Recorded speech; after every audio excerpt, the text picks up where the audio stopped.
release yourself to the masses, when the voice of the collective drowns out the whisper of the soul, something essential begins to die within you. This is not the death of the body, nor even the fading of the conscious mind, but a withering of that secret spark that makes you who you are, the inner flame that was given to you, not by the world, but by the mystery that stands beyond it. Every epoch has seen this struggle between the one and the many, between the fragile but luminous individual and the heavy, overwhelming weight of the crowd. The collective calls, with a seductive promise, safety, belonging, the comfort of sameness.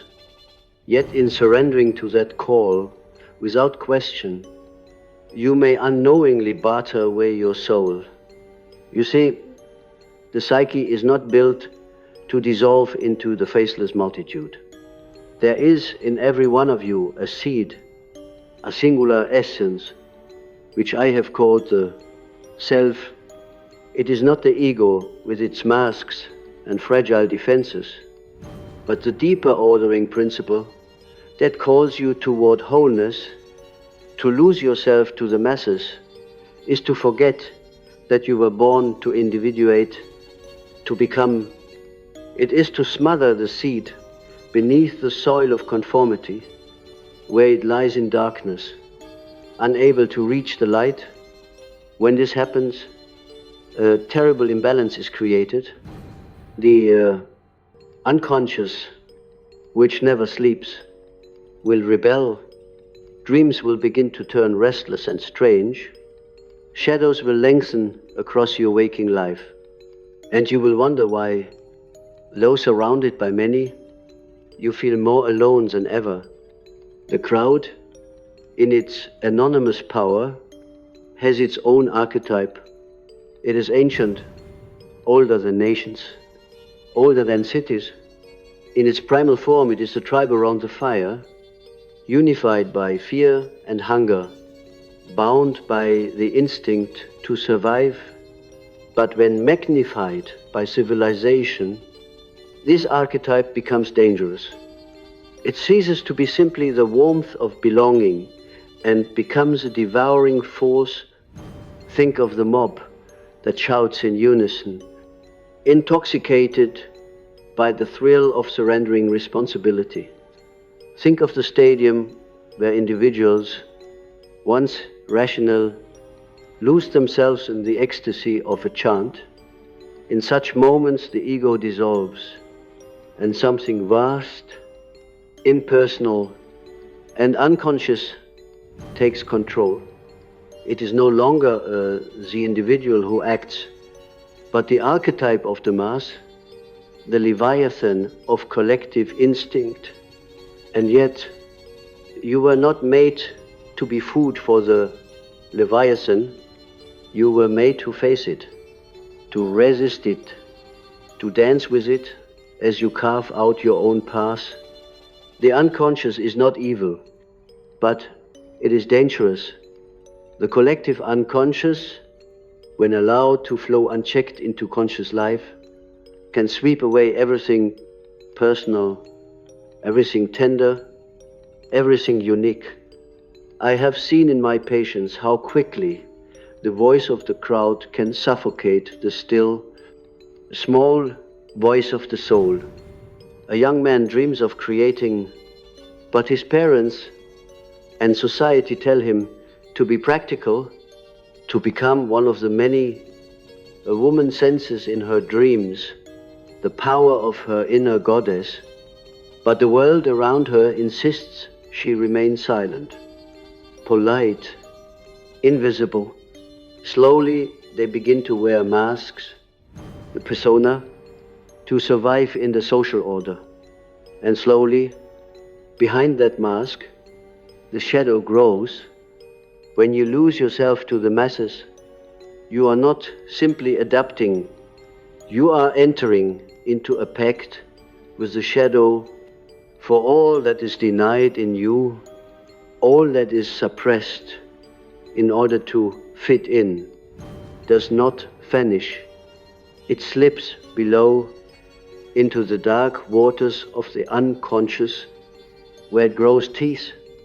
And one day, perhaps in a moment of crisis, it returns not as the quiet longing of the soul, but as rage, depression, addiction, or violence. This is the danger of mass conformity. It does not destroy the soul outright. It drives it underground, where it festers until it bursts forth in grotesque forms. Let me tell you of a dream. I once studied a man devoted entirely to pleasing others, dreamt he was standing in a great square filled with people. They all wore the same grey robes, their faces hidden. He too wore such a robe. Though he felt uneasy, suddenly he looked down and saw that his hands were bound with rope, but none of the others seemed to notice. Then, from the edge of the crowd, a black wolf appeared. It moved silently, weaving through the mass until it stood before him, staring with eyes that burned like fire. He awoke trembling, yet strangely liberated. In analysis, it became clear the crowd represented the mass conformity into which he had surrendered himself, while the wolf, terrifying but alive, was the shadow. His repressed individuality, his wild and untamed self, demanding to be recognized. The dream was a warning and an invitation. If he did not reclaim himself, the wolf would devour him. You may think you are safe by losing yourself to the masses. You may think the approval of the crowd will keep you warm, that the persona you have so carefully constructed will shield you from the world's rejection. But listen closely. Safety bought at the price of your soul is no safety at all. The unconscious will not tolerate betrayal forever. It will rise in dreams, in symptoms, in sudden crises, until you face what you have buried. And when you finally dare to face it, you may discover that what you feared, your loneliness, your strangeness, your difference, is precisely where your life's meaning is hidden. This is why I speak of individuation not as a luxury, but as a necessity. To individuate is to pull away, in some measure, from the mass. It is to risk becoming unpopular, misunderstood, even mocked, but it is also to begin the great work for which you were born. Individuation is not selfishness. As the crowd will accuse you, it is service of the highest order, because only a whole individual can truly give to the world. Only one who has faced their shadow and integrated it can stand against the destructive currents of the collective without being swept away. Consider history, the horrors of the 20th century, the wars, the totalitarian states, the genocides, all were born from the intoxication of mass psychology. Millions surrendered their individuality to slogans, uniforms, and ideologies. They thought they were strong because they were many, but in truth they were weak because they were no longer themselves. And when individuals surrender responsibility to the crowd, the darkest forces of the unconscious take the throne. That is why I say the greatest danger to mankind is not the individual neurosis, but the collective one. A single man with a shadow can harm himself and those around him. A society that has repressed its shadow can plunge the whole world into chaos. So when I tell you that losing yourself to the masses is a chilling truth, I mean that it is a truth with icy consequences. To dissolve into the crowd is to step onto the road toward psychic death. And yet, paradoxically, you cannot live without the collective altogether. You are social beings. The persona is necessary for life. The challenge is not to escape society, but to enter it consciously, to wear the mask without forgetting that it is a mask, to belong without betraying the self. This is a delicate balance, a tightrope walk between isolation and dissolution. Too much individuality without relation becomes madness. Too much relation without individuality becomes slavery. Only by holding the tension between the two can the soul grow. As I speak these words, I ask you, where in your own life have you lost yourself to the masses? Where have you silenced your inner voice for fear of rejection? Where have you worn the mask so long that you have begun to forget your true face? Search your dreams. Listen to the images that rise unbidden in the night. They will tell you. Perhaps you will see yourself in a uniform you never chose. Perhaps you will hear the roar of a crowd drowning out your cry. Perhaps you will find yourself running through streets that never end, pursued by something nameless yet urgent. Do not dismiss these images. They are the language of your soul, speaking against the tyranny of the collective. And yet, though the truth is chilling, it is also liberating, for to recognize that you have lost yourself is the first step toward finding yourself again. You are not condemned to remain bound in gray robes. The wolf that appears in your dream is not only destruction, it is also power. The shadow is not only darkness, it is the doorway to the self. If you dare to stand apart, if you dare to walk alone into the silence where the voice of the crowd cannot follow, you will find that the self begins to speak, and its voice is not a shout like the masses, but a quiet certainty, a knowing that no multitude can imitate. That voice will tell you who you are. That voice will lead you into wholeness. To stand before the crowd and remain oneself is perhaps the most heroic act of our age. It is not the heroism of the battlefield or the drama of the stage, but the silent, invisible courage of refusing to betray the soul. For the collective is always pressing, whispering in countless ways that you should think as they think, feel as they feel, love as they love, hate as they hate. The price of belonging is conformity, and conformity is the slow erosion of essence. Yet in resisting, you risk exile, you risk being misunderstood, cast out, or mocked. This tension, this suffering, is the crucible in which individuation is born, the dreamer who stands apart from the grey-robed masses, who dares to follow the wolf into the forest of his unconscious, is the one who discovers that isolation is not death but initiation. Loneliness, when endured consciously, becomes the gateway to communion with the self. In the silence left by the absent crowd, another voice emerges, one deeper and more ancient than public opinion. It is the voice that speaks in symbols, in images, in dreams. This voice is not loud, and it does not demand applause.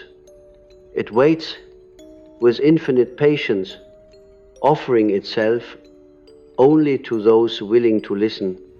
But once heard, it cannot be silenced. It grows stronger than the mass. It becomes the compass by which the soul navigates. Why then do so many fear this inner journey? Because to confront oneself is far more terrifying than to lose oneself in the multitude. The masses hide you from yourself. They give you roles, identities, and slogans. So you need not ask who you are. They give you enemies to hate, so you need not face your own shadow. They give you gods to worship, so you need not seek the divine spark within. To step away from this protection is to feel naked, uncertain, even lost, yet in this nakedness lies truth. And the psyche, though it may resist, longs for truth more than comfort. This longing is what drives dreams, what calls from the depths, what pulls you away from the crowd even when you resist. Consider the archetype of the prophet. Across cultures, the prophet is rarely embraced by the masses. More often, he is mocked, rejected, or killed. Why? Because he speaks from the self, not from the collective. He reflects back to the masses their shadow, the truths they do not wish to see. The prophet, whether in ancient Israel, in Greece, or in modern times, embodies the courage to resist conformity and to voice the unconscious.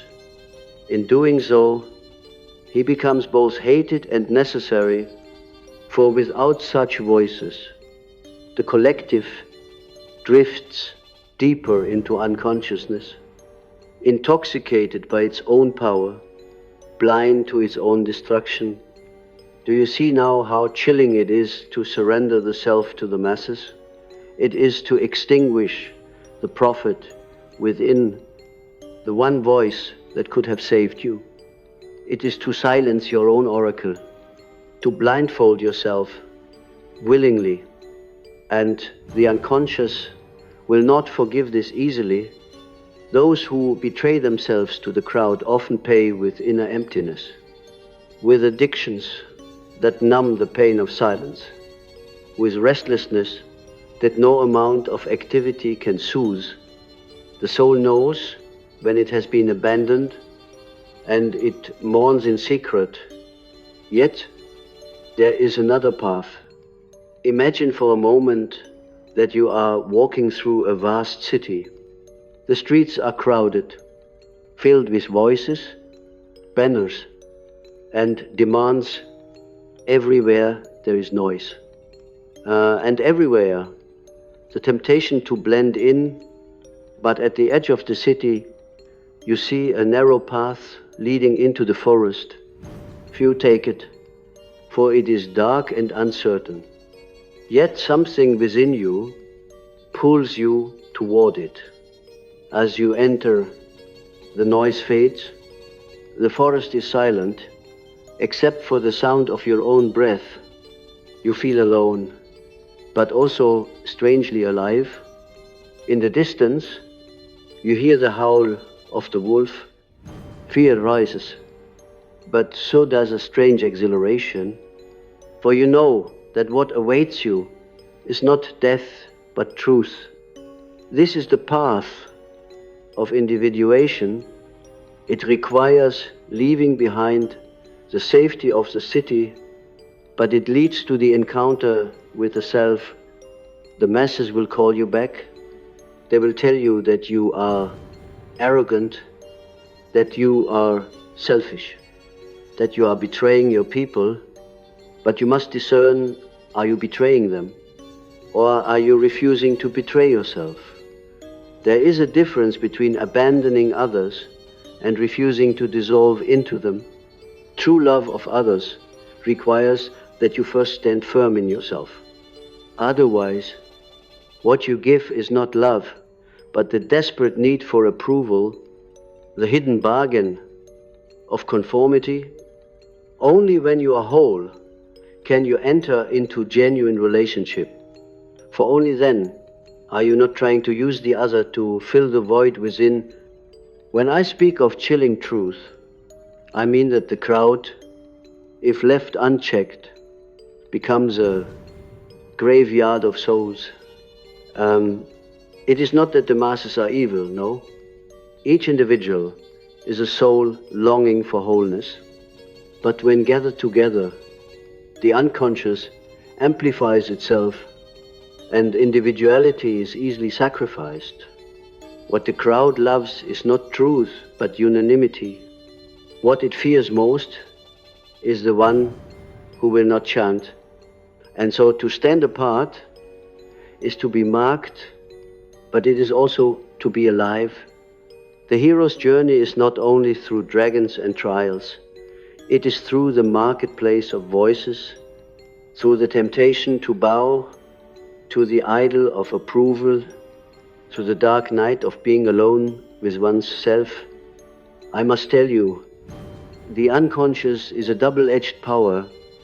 It contains the darkness of the shadow, yes, but it also holds the light of the self. If you refuse the crowd and turn inward, you will meet both. The shadow will come first.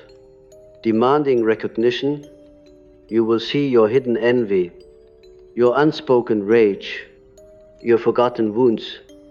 It will be painful, perhaps unbearable. Many return to the crowd at this point, seeking distraction. But if you endure, if you face the shadow without flinching, something else emerges.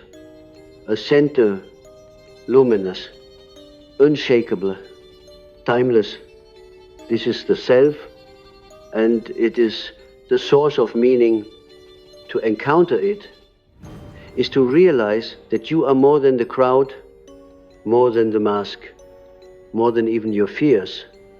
You are a living image of the divine mystery. The masses cannot give you this. They can only offer substitutes, applause, approval, power, but these are fleeting. Today they cheer, tomorrow they condemn. If you live for their voice, you will always be enslaved. Only the self gives freedom, for it does not depend on numbers. It depends only on your willingness to listen. And so I urge you, listen to your dreams, for they are the secret letters of the soul, written when the crowd has fallen silent. In them you will find images that guide you back to yourself. Do not dismiss them as nonsense. The unconscious is wiser than the ego, and its symbols are keys to the mystery. The dream of the wolf, the dream of the robe, the dream of the faceless crowd. These are not accidents, they are messages, and if you heed them, you may yet find the courage to walk your path. The masses will always exist. You cannot abolish them, but you can choose not to lose yourself within them. You can choose to stand as an individual, rooted in the self, even as you walk among many. This is not easy. It is the work of a lifetime, but it is the only way to live without regret. The only way to avoid the chilling fate of the faceless man who dies, having never been himself. The temptation of the masses is subtle, and it is often disguised as virtue. You tell yourself you are being loyal, that you are serving society, that you are sacrificing for the greater good. And sometimes, yes, there is truth in this, but look carefully, for hidden within may be the shadow of fear, the fear of standing alone. You may find that your so-called loyalty is not to truth, but to comfort, that your service is not born of love, but of the desperate need for approval. When the ego cannot bear its isolation, It seeks the narcotic of unanimity, yet what begins as relief quickly becomes addiction. You lose the taste for silence, for the lonely labor of listening to your own depths. And soon you cannot live without the noise of the crowd. This is when the masses become a prison. The unconscious has a way of showing you your condition when you cannot see it yourself. I recall a patient who dreamed repeatedly of walking through a marketplace. Everywhere, voices clamored for his attention. Merchants shouted, banners waved, musicians played. He tried to speak, but no sound came from his mouth. Again and again he woke in terror. For though he was surrounded by people, he was utterly mute. What this dream revealed was the truth of his waking life. He had surrendered so deeply to the demands of family, culture, and society that he no longer knew how to speak his own word. His individuality had been swallowed by the crowd. The dream was not merely an image of anxiety, but a diagnosis he had lost his voice. And the way forward was not to shout louder in the marketplace, but to retreat, to rediscover the silence from which authentic speech arises. This, too, is your danger. In surrendering to the masses, you may think you are being heard, but in truth, you are only echoing what has already been said. The voice that comes from the crowd is never your own, and if you repeat it often enough, you may forget what your own voice sounds like.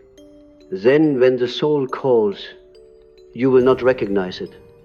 It will sound foreign, intrusive, even dangerous.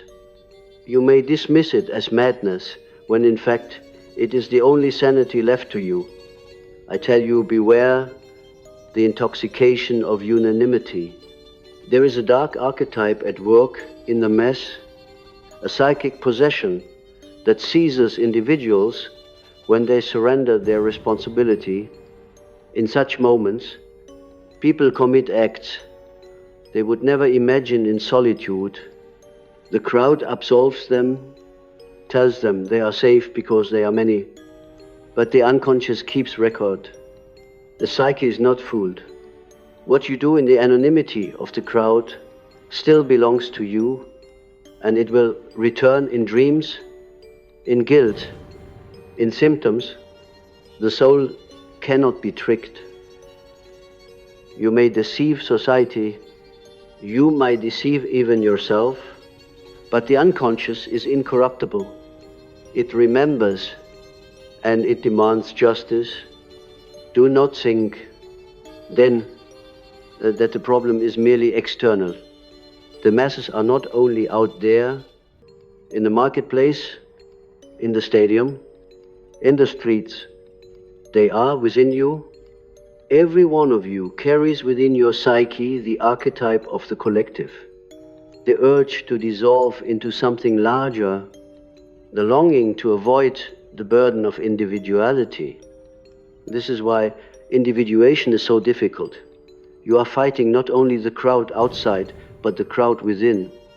You are wrestling with the ancient instinct to merge, to belong, to lose yourself, and you must learn to hold this tension, to recognize the necessity of both, for without belonging, you become brittle, disconnected, perhaps even insane, but without individuality, you are swallowed, devoured by the faceless many. To live authentically is to stand at the crossroads of these two impulses, refusing to give yourself entirely to either. I have spoken of the prophet, but there is also the archetype of the exile. The exile is the one cast out because he refuses to conform. In myth and story, the exile wanders, often in despair, yet in wandering, He discovers truths unknown to those who remained behind. Moses in the desert, Odysseus on the sea, Dante in his exile, each was cut off from the collective, yet each found in that isolation a vision that transformed the world. The exile suffers, but his suffering is fertile. The masses do not see this. They call him mad, dangerous, irrelevant. Yet it is often through the exile that the new comes into being. This too may be your fate. If you resist the seduction of the masses, do not fear it. For though you may be cast out, you will not be alone. The self will walk with you, and its companionship is greater than any crowd. Perhaps you have already tasted this exile. Perhaps you have felt yourself drifting away from friends, family, society, not out of arrogance, but because something within you demanded truth. If so, do not despair. The path of individuation often leads first into the wilderness. It is in this wilderness that the soul grows roots deep and unseen, until at last it can return to the world, not as a slave, but as a giver. For the goal is not to abandon humanity, but to return to it transformed. The individuated one does not despise the masses. He understands them. He sees their danger, but he also sees their longing. He does not lose himself in them, but he does not deny them his gifts. He becomes a bridge between the collective and the self, showing others by example that it is possible to live without betrayal. Let me tell you of another dream, one that haunted a woman who always did what was expected of her. She dreamed she was at a grand banquet. The tables overflowed with food, and everyone around her ate greedily. She too filled her plate, but when she lifted the fork to her lips, the food turned to ash in her mouth. No matter what she tried, it crumbled into dust. She awoke weeping. The dream revealed that by living only for the approval of others, by feasting on the banquet of conformity, she was starving her soul. Outwardly, she was full. Inwardly, she was famished. Only when she began to listen to her own hunger, to seek the foods that came from within, did her dreams change. Slowly she discovered that there is nourishment that no crowd can give. A bread that is baked in the oven of the self, a wine pressed from the grapes of the unconscious. To taste this is to be alive again. So I ask you, what banquet are you attending? Whose feast are you consuming?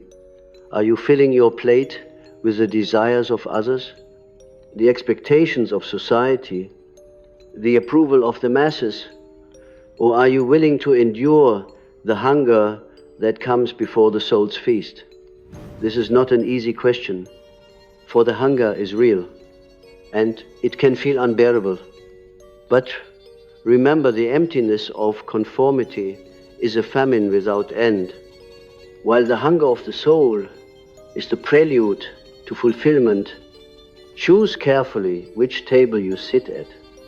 In the end, and the question is simple, will you live as a mask among masks? Or will you dare to be a soul among souls? The mask is safe, but it is not alive. The soul is dangerous, but it is eternal. The masses will always beckon, and there will always be a part of you that longs to return. But if you can resist, if you can endure the solitude, if you can face the shadow and embrace the self, you will discover a freedom the masses cannot imagine. And perhaps by your example, you will call others out of the crowd, one by one, until the faceless multitude begins to dissolve into a community of true individuals. That is how transformation begins, not with the roar of the many, but with the quiet courage of the one. You may ask me, why is it so hard to resist the crowd? Why does the soul, which longs for truth, so often bow before the masses? The answer lies in the very structure of the psyche. The human being is not only an individual, he is also tribal. He carries within himself the archetype of the group, the primal memory of survival that depended on belonging. To be cast out from the tribe was once to die. And so even now, though civilization surrounds us with wars and technologies, the unconscious still trembles at the thought of exile. It whispers, better to lose yourself than to be alone. Better to wear the mask than to face the wilderness. This whisper is ancient, and it is powerful, but it is also incomplete. For survival, without individuation, is not life, it is stagnation. The masses offer an ersatz immortality.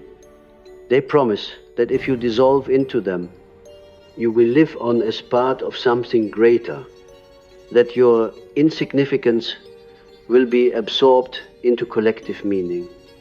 This is the seduction of nationalism, of ideology, of fanaticism, and yet this immortality is false, for it is purchased at the cost of your essence. To live as one among many without ever becoming yourself is to live without truly living. The collective grants you a borrowed identity, but it robs you of the one identity that was meant to be yours. This is why so many, though surrounded by people, feel an emptiness that no crowd can fill. They have given away the jewel of the self and received in exchange a counterfeit coin. Do not misunderstand me, there is value in community. In ritual, in tradition, these are the vessels in which human life has been preserved. But when the vessel becomes a prison, when tradition silences rather than supports, when ritual becomes compulsion rather than meaning, then the soul suffocates. The collective is meant to serve the individual, not to consume him. And so the task is not to abandon the community, but to enter it consciously. As a whole being who has faced his depths, the individuated person does not despise society. He redeems it by bringing his authenticity into its midst. Think of the alchemical vessel, the crucible in which base metals are transformed into gold.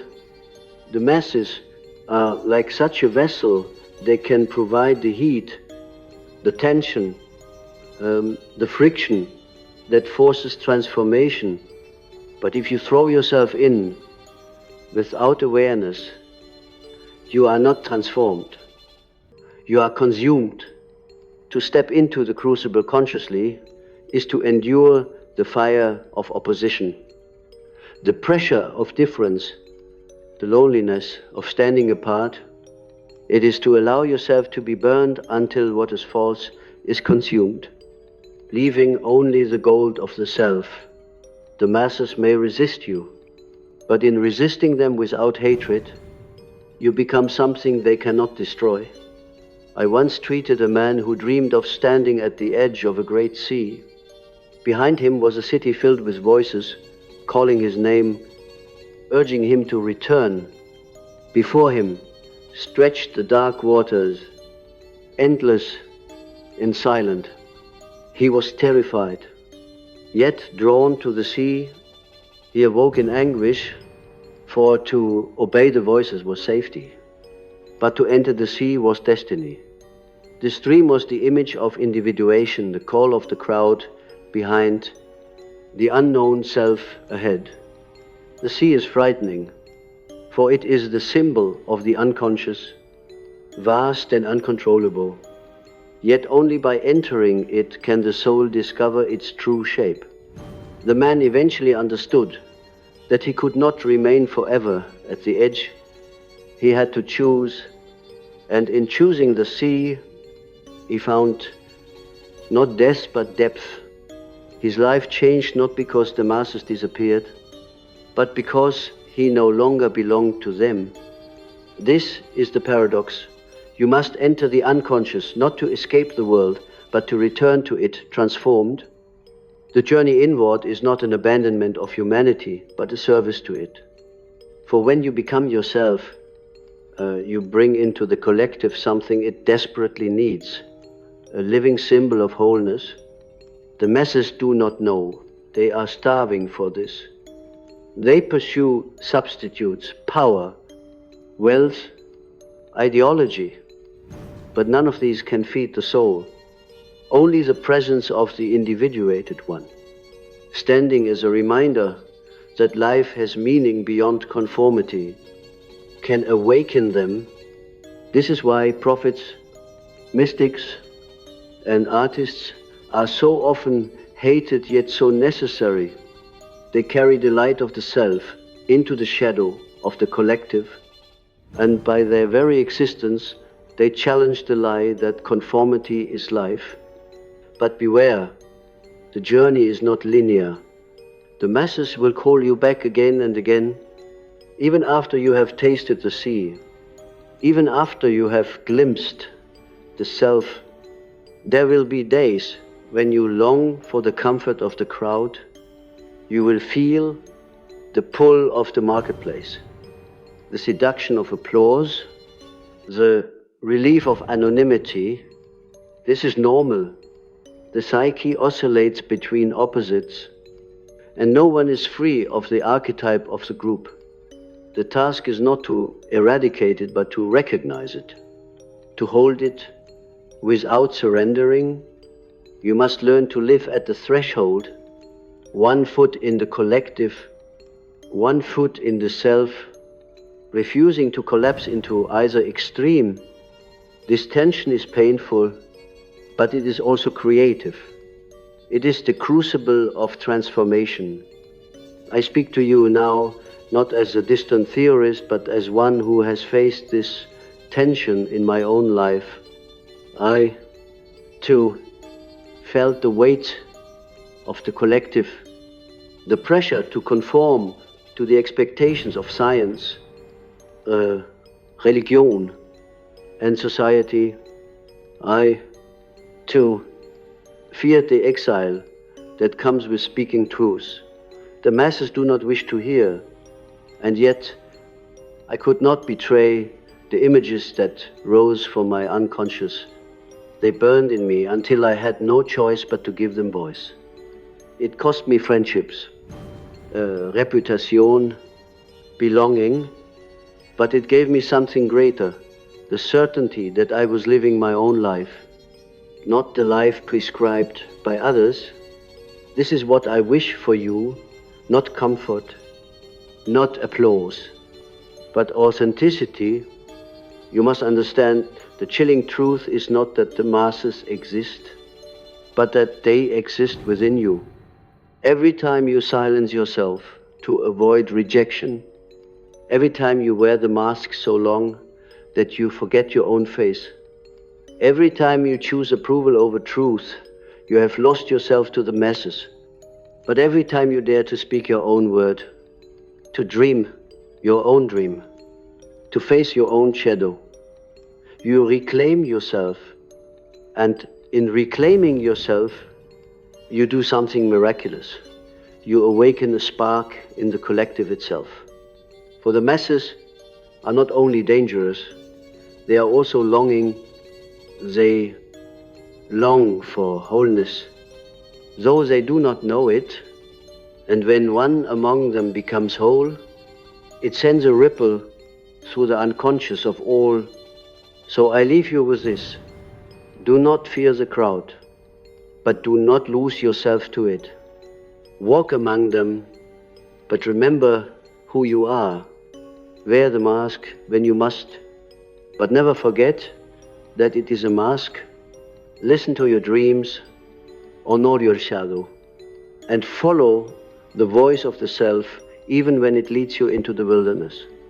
For in the end, it is better to stand alone in truth than to be lost among many in falsehood. The masses will pass away, as all things do, but the self is eternal. Choose it, and you will never truly be alone.